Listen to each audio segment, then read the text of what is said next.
Ukimara kwakira inguzanyo ntuzigere na rimwe wibeshya ko amafaranga ufashe mu mufuka cyangwa se ubashe gushyikira ari ayawe. Rwose ni inguzanyo, ni amafaranga atari ayawe, ndetse nutangira kwishyiramo ko amafaranga ari ayawe bizaba bikurangiranye. Aya mafaranga ntabwo uzayamarana kabiri, uzatangira kuyakoresha nk'aho ari ayawe, kandi wirengagije ko ari inguzanyo. Kuguriza umuntu ni nko kumuhaye ikintu wenda ngo agikoreshe akureho inyungu, noneho nyuma y'igihe runaka azakikugarurira, kuko buriya amasezerano muba mufitanye ni ay'igihe runaka, kandi buri mwaka nibura ukagenda umwungukiraho amafaranga runaka. Bishatse kuvuga ko ari amafaranga atari ayawe. Mbese ikintu kigaragara ni uko wari umukozi. Rero akenshi na kenshi abantu ibi bintu bajya babyibeshyaho, bagatekereza ko amafaranga bagujije abaye yabo, akimara rwose kuyashyikira mu ntoki agahita yumva ko wari umutungo we. Nyamara uku siko kuri. Ukuri kwa nyako ni uko aya mafaranga ufashe atari ayawe habe na mba, ahubwo wowe ugiye kuba umukozi.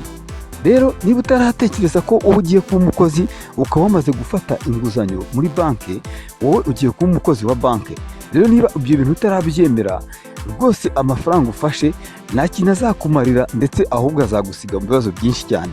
Ashobora kuzagusigira amadeni, kubera ko ntabwo we muri wowe wizera neza ko ayo mafaranga uri kubara, ayo mamiliyoni cyangwa se ayo magana, byanze bikunze harimo amafaranga make cyane yawe kandi wabanje gukorera.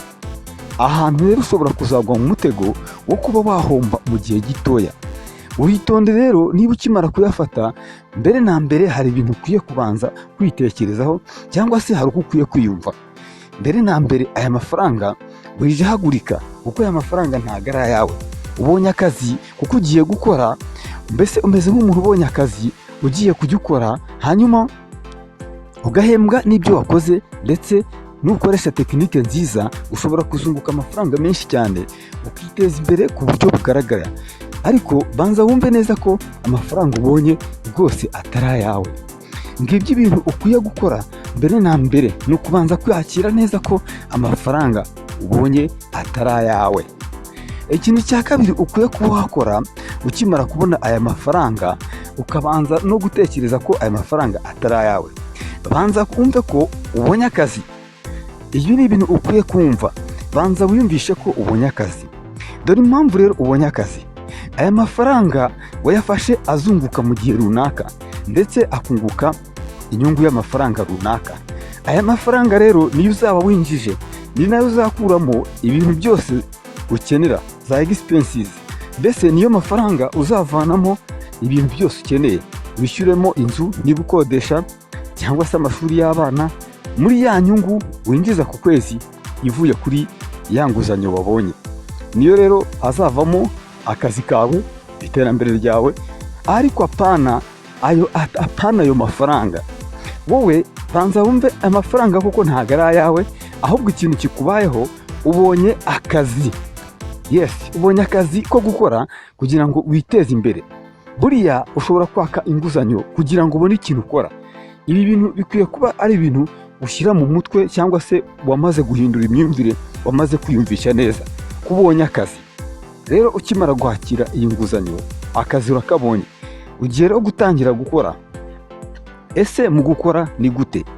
Dore ikintu kindi cya gatatu ukwiye gukora kugira ngo inguzanyo wafashe itazigera na rimwe rwose iguhombera, ndetse ahubwo izaguteza imbere. Rero ukwiye gutangira gukora wandika. Niba ucuruza, niba ari gucuruzamo, niba ari ibyo bigiye kujya waguramo kongera ukabigurisha, wenda nk'ibibanza se, amazu, ukongera ukasubiza ku isoko, imodoka se, ibi bintu byanze bikunze uribuka neza ko twamaze kubona ko ayawe ari inyungu. Amafaranga yawe ni inyungu. Rero mu bintu bya mbere ukwiye gukora, ukwiye kujya wandika. Andika, menyera kwandika. Menyera kwandika, ujye ugira amakuru ahagije y'ukuntu ibintu byawe byunguka. Umenye ngo uku kwezi nungutse naya, nahombye aya naya, uku kwezi nkeneye kongera kuzamuka, wenda nkigiza hejuru. Niba ndimo nunguka kuri iki kigero, nkeneye kuzamuka kugira ngo nunguke byinshi, cyangwa se nkagura umushinga kugira ngo nunguke byinshi, nanjye mbashe kubaho neza mbeshejweho n'aya mafaranga. Rero akenshi na kenshi, kubera ko ukeneye gukora wishyura ya nguzanyo, ukeneye gukora cyane, ndetse ukabara imishinga myiza ishobora kukungura amafaranga menshi, kandi rimwe na rimwe wabara wenda bikaba byaba mu gihe gitoya. Urugero, ushobora kuba wenda ucuruza nk'amamodoka cyangwa se ukaba uranguramo nk'imodoka ukongera ukazigurisha, cyangwa se amazu ukongera ukayacuruza hariho inyungu, cyangwa se ibibanza. Buriya akenshi na kenshi abantu benshi ntabwo bajya bamenya uburyo ibintu nk'ibyo byunguka. Ushobora kuba wakoresha tirike igihe ufite nk'ikintu nk'icyo cyungukira amafaranga icyarimwe. Ushobora kuba wagira ahandi hantu ukura amafaranga make, ugakorera akabizinesi wenda gato k'ubucuruzi, noneho andi mafaranga menshi niba uyashora mu bibanza cyangwa se mu mazu cyangwa se ahantu nk'aho kugura ibintu ukabigurisha nyuma y'igihe byamaze kujyaho n'inyungu runaka kandi igaragara. Rwose buriya ushobora kwishyura mu bihembwe, mbese ushobora gukoresha uko ushoboye ukajya wishyura amafaranga wagenwe buri kwezi bivuye muri ka gashinga gato wakereye washyize ku ruhande. Noneho ya mezi yajya ashyira wagurishije cya kintu, ugahita ubika amafaranga yo kwishyura mu bihe bitandukanye kandi icyarimwe. Mbese wenda mbonye inyungu muri cya kintu ngurishije, mbonye inyungu yakwishyura nk'amezi 6, wenda ngiye n'umwaka nkahita nishyura y'amezi 6, ku buryo nishyura hanyuma buri kwezi akajya yijyanaho nyine uko ukwezi gushize yijyanaho, ukwezi gushize yijyana gutyo. Mbese nkamera nk'aho ndi kwishyura mu buryo nishyuriye rimwe, noneho andi mezi 6 niba naguze ikindi kintu, ubwo ni ya nyungu ndimo nishyuramo, n'andi mezi 6 nkazongera naba ngurisha ikindi gutyo, nkahita nishyura umwaka ukaba urarangiye, ya nguzanyo nkaba ndayishyuye irarangiye. Rero mu bintu bindi uba ugomba kumenya nyuma yo gufata amakuru yo kwandika, ikintu cya mbere ikindi cya kane ugomba kumenya ni uko uba utagomba kwirara. Bizinesi nk'izi iyo uzirayemo akenshi na kenshi hari igihe ushiduka witeze umutego ndetse waniyikubise hasi. Wari wumva umuntu witeze akanagwa hasi, buriya ushobora kwihanantura hasi, bibaye ngombwa wifashe amaguru ntabwo wakongera kugenda. Ikintu cyabaho ni uko ushobora kwisanga wageze hasi kare. Rero ushobora kubibara nabi bikarangira witeze ndetse wikubise hasi. Abantu benshi cyane ntabwo bajya bamenya ko baba imbogamizi zabo muri bizinesi. Wowe rero iki gihe uzirinde kuba wakwishyira hasi, ndetse kwishyira hasi ni ukutita ku bintu rimwe na rimwe ukaba washiduka wakererewe ukisanga hasi, ndetse no kubyuka biri buze kukugora. Rero ikintu ukwiye kumenya ni ukutirara. Kutirara ni ibintu burya bishobora guteza ikibazo. Ikintu cya gatanu rero kindi ukwiye kumenya, ugomba kumenya ko ugomba kuba maso ukishyura inguzanyo kugeza igihe irangiriye, kugera ku musozo wayo. Rwose ugomba kuba uri maso kugeza igihe uzarangiza kwishyurira inguzanyo yawe, nuko ukabona gutuza. Nese utangiye gutuza ubona uko ugezemo hagati.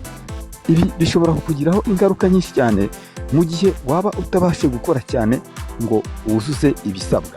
Rero mu gihe nk'iki uba ukwiye gukora cyane, ugakoresha uko ushoboye bikarangira, ndetse ukagera ku musozo w'ibyo watangiye. Rero abadukurikira kuri ABG Duba TV turabashimira cyane. Mwibuke gukora subscribe, mukore like, share na comment, ubundi tujye tubana mu biganiro byose bya buri munsi. Rero hari ikintu ngira ngo utazigera wirengagiza na gatoya mu gihe urimo ukora bizinesi yawe muri ubu buryo twabonye. Uko ibintu bitanu twamaze kubibona, ariko twanabonye ko ugomba no kuba maso ugakora cyane kandi wabishyizeho umutima kugeza ubwo cyangwa se inguzanyo watse irangiye. Hari abantu bajya bibeshya, bamara kugeramo nko hagati bagatangira kwirara kandi amafaranga aracyarimo. Wumvishe kandi uko ubwenge.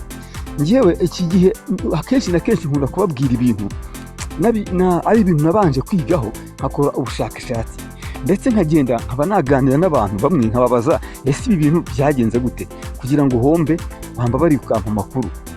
Akenshi na kenshi iyo maze gushyikira amakuru nkayo nibwo nza nyabagezaho ngo tuyaganireho. None se uramutse wiraye usigajemo nk'amezi 4, wamara kwirara bikaba ngombwa kwita uhomba, icyo gihe ntago wava ngo narishyuye ngo nari nsigajemo amezi makeya. Bishobora kukugora kwishyura ya mafaranga yarasigaye, nyamara wagombaga gukora cyane, ugashyiraho umwete, ugakora kugeza nibura igihe umusozo w'ideni ryawe, kugeza urangije kwishyura. Aha rero abantu benshi bajya bagwa muri uyu mutego bikarangira bahombye ndetse bakajya inyuma cyane. bikabateza n'akaga gakomeye cyane ko kuba bagurisha ingwate zabo mu cyamunara. Rero mu gihe ufite bizinesi watangiye kandi ugujije, tangira ukore, ariko none wibuke ko uzakora ugahangana, ukanareba kure, ugashishoza, ukagisha inama, ugakora ibintu byawe biri ku murongo kugeza bizinesi mbese yawe igufashije kwishyura inguzanyo, hanyuma ukarangizanya n'ideni rya banki, ubundi rwose ugatunganirwa, ya bizinesi ukayisigarana nk'uko wabyifuzaga, ugatangira gukora witeza imbere, bizinesi ari yawe noneho itakiri mu nguzanyo. Murakoze rero, amahoro y'Imana abane namwe, tubifurije iterambere kandi rizagere kure, mbese muzabe abantu bafite ubushobozi, bubatse byinshi. Imana ibahe umugisha.